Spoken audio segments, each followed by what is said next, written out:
তো আজকে আমরা আমাদের ২২ নম্বর যে ভিডিও লেকচার সেটা আমরা শুরু করব এবং আজকে যে টপিকটা আমরা পড়বো সেটা হচ্ছে ভার্বাল নাউন।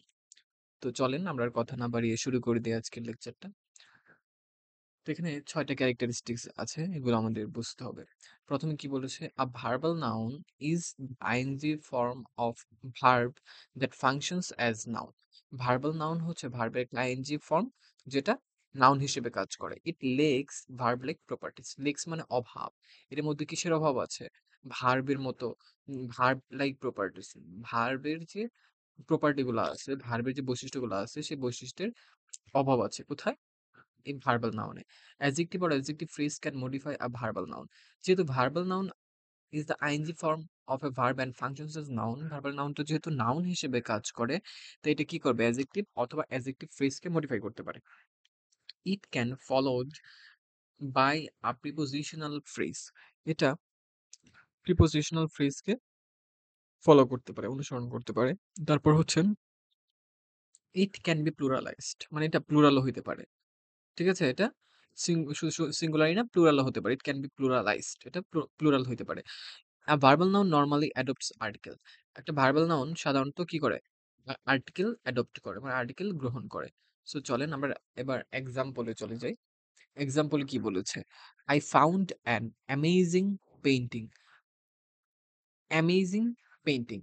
তো দেখেন এখানে আ আমাদের ভার্বাল নাউনটা হবে, আচ্ছা আমি একটু সরি, আমি ভুল করে ফেলেছি।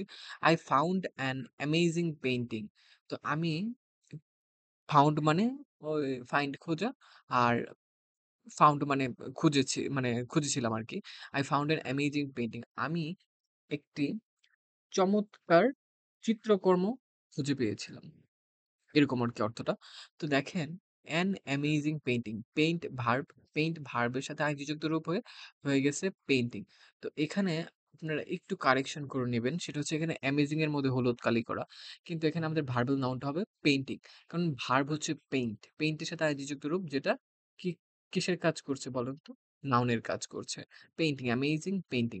সো এটা হবে আমাদের ভার্বাল নাউন। এটা নাউন হিসেবে কাজ করছে। কারণ এখানে পেইন্টিং বলতে চিত্র আঁকা বা আ চিত্রাঙ্কন করা এরকম কিছু বোঝাচ্ছে না। এখানে চিত্রকর্ম বা কোনো একটা জিনিস বোঝাচ্ছে। I found an amazing painting. এখানে আর বলতে I found an amazing pen. I found an amazing pencil.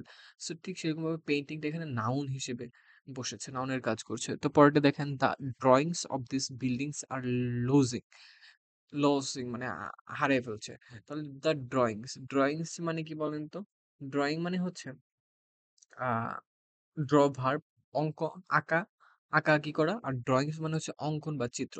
আর আমরা বলতে পারি the drawings of this buildings, মানে এই বিল্ডিং এর যে চিত্র অঙ্কন সেটা আর লজিং মানে সেটা হারিয়ে গেছে। আর লুজিং হারিয়ে গেছে। সো এখানে ড্রয়িংস, ড্র ভার্ব এর সাথে আইএনজি যুক্ত রূপ, এটা হবে ভার্বাল নাউন। কেন বলেন তো?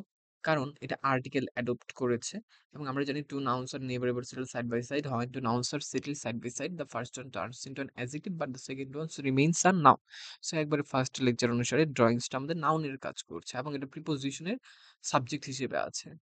So all of the sides we can tell it drawings is the noun, and it is a special type of noun and it is called the verbal noun. Okay, my dear student, পরেরটা দেখেন the feelings of hearted hearted is gradually killing me, মানে এই যে হৃদয়ের যে অনুভূতি is gradually killing me, এটা আমাকে gradually ক্রমান্বয়ে হত্যা করে ফেলছে, মেরে ফেলছে, তিলে তিলে মেরে ফেলছে। So the feelings, feel verb এর সাথে আইএনজি যুক্ত রূপ, ফিল এর সাথে আইএনজি যুক্ত রূপ। সো ফিলিংস এটা হয়ে গেছে আমাদের ভার্বের সাথে আইএনজি যুক্ত রূপ, যেটা নাউনের কাজ করে সেটা হচ্ছে ভার্বাল নাউন। এটা আর্টিকেল দা অ্যাডপ্ট করেছে এবং প্রিপোজিশন অফ এর কি বলেন তো, এটা সাবজেক্ট হিসেবে কাজ করছে। সেটা হবে আমাদের অনুভূতি। এটা কিন্তু কোনো কাজ না। এটা একটা নাউন বোঝাচ্ছে। এটা অনুভূতি, এটা কি ধরনের নাউন? Abstract noun. তাই এটা হবে ভার্বাল নাউন। তো পরে দেখেন the sentencing of war criminals has invited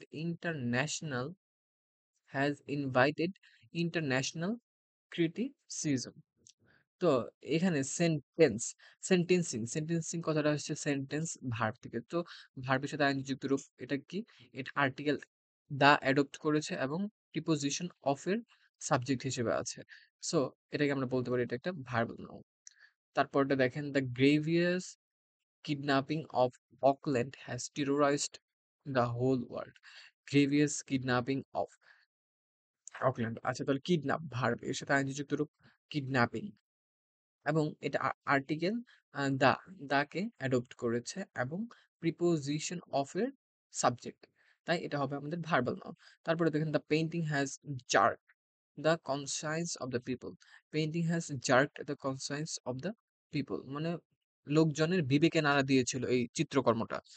তাহলে এখানে পেইন্ট ভার্বের সাথে আইনজি যুক্ত রূপ এটা কি করেছে আর্টিকেল দা অ্যাডপ্ট করেছে এবং হ্যাজ জার্ক হ্যাজ জার্ক এই যে আচ্ছা এটা আমরা এভাবে বুঝবো যে পেইন্ট এর ভার্বের সাথে আইনজি যুক্ত রূপ এটা আর্টিকেল অ্যাডপ্ট করেছে তাহলে আমরা জানি কি ২ টা নাউন কখনোই পাশাপাশি বসে না। যদি বসে তাহলে ১ম টা অ্যাডজেক্টিভ পরেরটা নাউন। তাহলে পেইন্টিংটা নাউন হচ্ছে চিত্রকর্ম। এটা কিন্তু কোনো কাজ বোঝাচ্ছে না। এটা জাস্ট একটা আ নাম বোঝাচ্ছে চিত্রকর্ম, অঙ্কন। তাই এটা হবে আমাদের ভার্বাল নাউন। সো এরপরে আমাদের কি আছে দেখেন তো? এরপরে প্রেজেন্ট পার্টিসিপল। সো আজকের লেকচারটা এই পর্যন্তই থাকবে। তো মাই ডিয়ার স্টুডেন্ট আপনারা আমার সাথেই থাকবেন। আমার ভিডিওগুলো ফলো করবেন এবং ফ্রেন্ডদের মাঝে ভিডিওগুলো ছড়িয়ে দেওয়ার চেষ্টা করবেন ইনশাআল্লাহ। তাহলে আমি আরো বেশি, বেশি ভিডিও দেওয়ার জন্য অনুপ্রাণিত হব। আপনারা আমার ইউটিউব চ্যানেলটা সাবস্ক্রাইব করবেন এবং আমার যে ইটস ফিজিক্স হোম পেজটা আছে এটাতে ফলো দিবেন এবং বন্ধুদের সাথে শেয়ার করবেন। ধন্যবাদ সবাইকে। ভালো থাকবেন, সুস্থ থাকবেন। আসসালামু আলাইকুম ওয়া রাহমাতুল্লাহি ওয়া বারাকাতুহু।